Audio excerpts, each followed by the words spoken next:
বাংলাদেশ জাতীয়তাবাদী দল বিএনপির ভবিষ্যৎ রাজনীতিতে গুণগত পরিবর্তন আনতে বদ্ধপরিকর বলে মন্তব্য করেছেন দলের কেন্দ্রীয় ক্রীড়া বিষয়ক সম্পাদক ও ঢাকা মহানগর উত্তর বিএনপির আহ্বায়ক আমিনুল হক।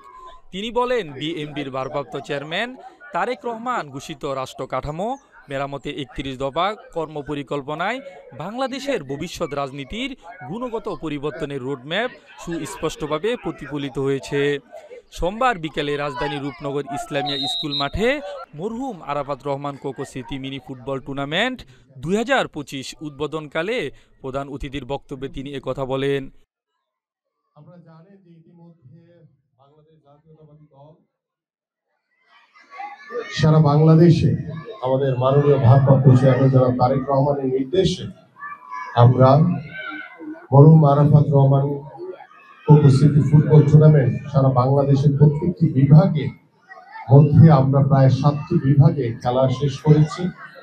আমাদের জিয়া ক্রিকেট টুর্নামেন্ট বাংলাদেশের প্রত্যেকটি বিভাগে অনুষ্ঠিত হয়েছে এবং ফাইনাল রাউন্ড আমরা ঢাকা শেরেবাংলা মিরপুর জাতীয় স্টেডিয়ামে আমরা শেষ করেছি এবং আমাদের ঢাকা মহানগর উত্তরে জিয়া আন্তঃথানা ফুটবল টুর্নামেন্ট আমরা শুরু করতে যাচ্ছি।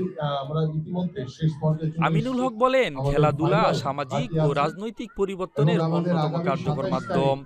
২০২৪ সালের ৫ই আগস্টের পর থেকে বিএনপি খেলাধুলাকে বাধ্যতামূলক করার উদ্যোগ নিয়েছে। এর মাধ্যমে ভবিষ্যৎ প্রজন্মকে মাদকমুক্ত, সুস্থ ও শৃঙ্খলাবদ্ধ করে গড়ে তোলা হবে।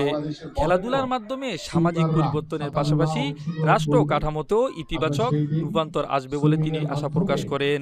একটি ফেস্টিভ্যাল, একটি কার্নিভাল করব, পাশাপাশি আমাদের 29-এ বাংলাদেশের রাষ্ট্র কাঠামো মেরামতের যে ৩১ দফা কর্ম পরিকল্পনা দেওয়া হয়েছে, সেই পরিকল্পনার ভিতরেও আমাদের বাংলাদেশের ভবিষ্যৎ রাজনীতির গুণগত পরিবর্তনের রূপ এবং ছাপ রয়েছে এবং সেই ৩১ দফা বাস্তবায়নের মাধ্যমে ইনশাআল্লাহ আমরা আগামীতে বাংলাদেশের সামাজিকভাবে একটি পরিবর্তন পরিলক্ষিত হবে এবং রাষ্ট্রীয়ভাবে আমরা ইনশাআল্লাহ প্রত্যেকটি সেক্টরে পরিবর্তনের মাধ্যমে আমরা একটি গুণগত পরিবর্তন আনতে পারবো এবং গুণগতভাবে আমরা একটি স্বচ্ছ পরিচ্ছন্ন পরিবেশের মাধ্যমে একটি স্বচ্ছ পরিচ্ছন্ন রাজনীতির পরিবেশ আমরা তৈরি করব, যাতে ভবিষ্যতে কোনো ফ্যাসিবাদ কিংবা স্বৈরাচার মাথাচাড়া দিতে না পারে।